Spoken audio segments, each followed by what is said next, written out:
Hello students, आज हम BSc part 3 के पेपर 2 के लिए हेट्रोसाइक्लिक कंपाउंड्स जो पढ़ रहे हैं उसमें हम पायरॉल और पायरिमिडीन दोनों कंपाउंड्स जो हेट्रोसाइक्लिक हैं 5 मेंबर्ड और 6 मेंबर्ड हेट्रोसाइक्लिक कंपाउंड्स का सिंथेसिस, उनकी केमिकल रिएक्शंस और प्रॉपर्टीज़ को हमने अभी तक पढ़ा है।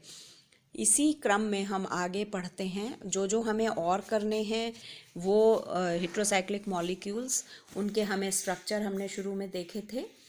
फ्यूरेन, थायोफीन, इंडोल, क्विनोलिन और आइसोक्विनोलिन।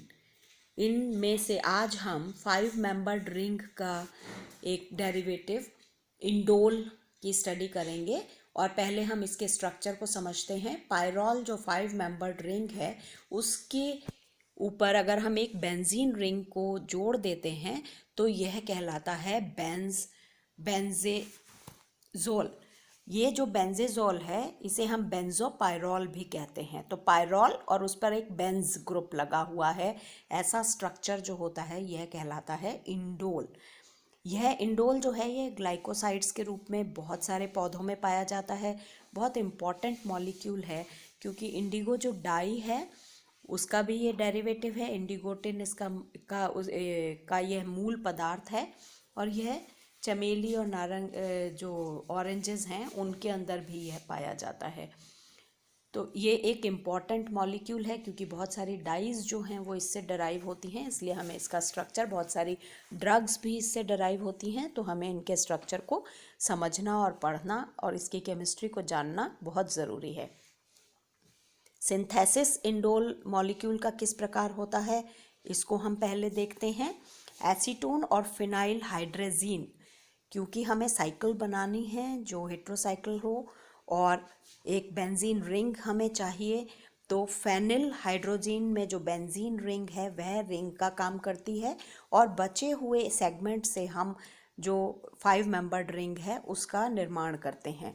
तो यह हम स्ट्रक्चर को पहले मॉलिक्यूल को समझ लें, उसके बाद हम देखते हैं कि इसका सिंथेसिस किस प्रकार से हम लैबोरेटरी में कर सकते हैं, यानी मैनुअली हम इसको कैसे सिंथेसाइज कर सकते हैं केमिकल्स के द्वारा।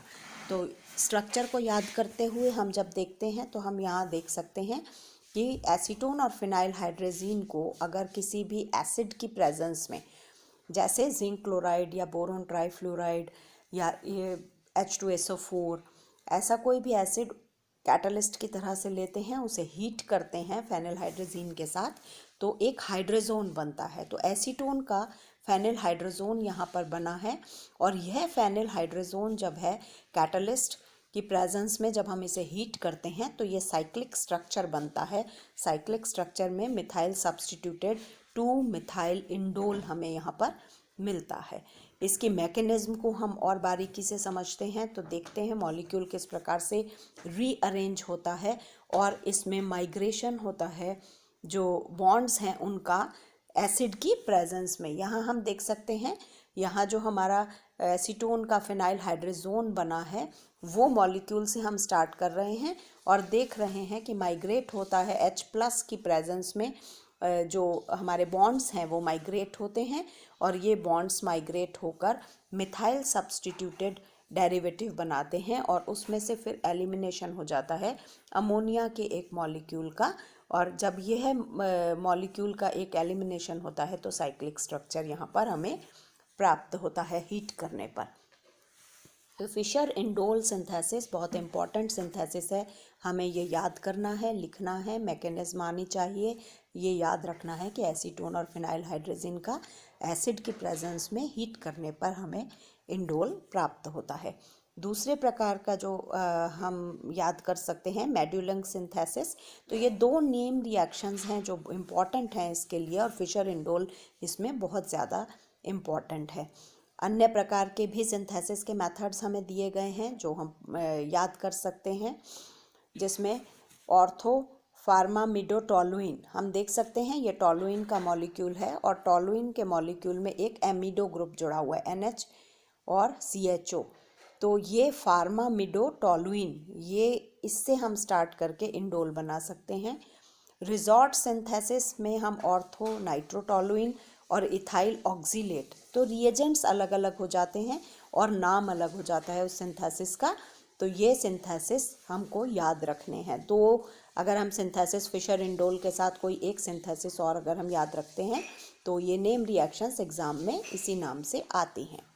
अब हम इनकी केमिकल रिएक्शंस देखते हैं। केमिकल रिएक्शंस में मेनली जो हमें देखनी है इनकी रिडक्शन रिएक्शंस और इलेक्ट्रोफिलिक सब्स्टिट्यूशन रिएक्शंस।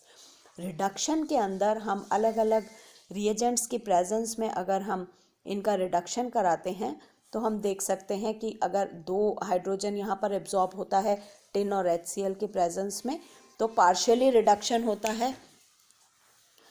और अगर 2,3 डाईहाइड्रो इंडोल बनता है यहाँ पर एक मॉलिक्यूल हाइड्रोजन के एब्जॉर्प्शन से। अगर हम रेने निकल की प्रेजेंस में करते हैं तो फिर ये कंप्लीट रिडक्शन होता है और 3 मॉलिक्यूल्स हाइड्रोजन के यहाँ पर ये इस पर अटैच होते हैं और हमें मिलता है ऑक्टाहाइड्रो इंडोल यानी इंडोलिन जिसे हम कहते हैं, यानी सैचुरेटेड इंडोल। तो सैचुरेटेड जो इंडोल है उसमें ऑक्टाहाइड्रो, क्योंकि ये मॉलिक्यूल्स जो हैं पहले एक और फिर 3 मॉलिक्यूल्स, तीनों बेंजीन रिंग के और एक साइड वाली रिंग का, चारों जो अनसैचुरेटेड पॉइंट्स हैं वहाँ पर हाइड्रोजन मॉलिक्यूल का एब्जॉर्प्शन होता है। तो हाइड्रोजिनेशन रेने निकल की प्रेजेंस में कंप्लीट हाइड्रोजिनेशन होकर ऑक्टाहाइड्रो इंडोल में परिवर्तित होता है। तो एक इम्पॉर्टेंट रिएक्शन यह है। और अगली जो रिएक्शंस हैं इलेक्ट्रोफिलिक सब्स्टिट्यूशन रिएक्शंस, इन्हें भी हम देखेंगे विस्तार से, क्योंकि इसमें जो पोजीशन है जहाँ पर इलेक्ट्रॉन डेंसिटी बहुत ज़्यादा रहती है वहीं पर सब्स्टिट्यूशन होता है। तो क्योंकि यह इलेक्ट्रोफिलिक सब्स्टिट्यूशन रिएक्शन है तो जब हम इसकी आगे रेजोनेटिंग स्ट्रक्चर्स देखेंगे हम पाएंगे कि इसमें 2 और 3 और 6 नंबर के जो पोजीशंस हैं इस मॉलिक्यूल की, वो पोजीशंस पर इलेक्ट्रोफिलिक सब्स्टिट्यूशन रिएक्शन ज़्यादा होता है। तो यहाँ आगे कई तरह की इलेक्ट्रोफिलिक सब्स्टिट्यूशन रिएक्शंस जो बेंजीन की हैं उन्हीं जैसे नाइट्रोशन, हैलोजिनेशन, सल्फोनेशन, इस प्रकार की अभिक्रियाएं या तो सेकंड पोजीशन पर सब्स्टिट्यूशन आएगा या थर्ड पर आएगा या 6th पर आएगा, क्योंकि डेंसिटी यहाँ पर ज़्यादा है। इन्हें हम विस्तार से देखेंगे।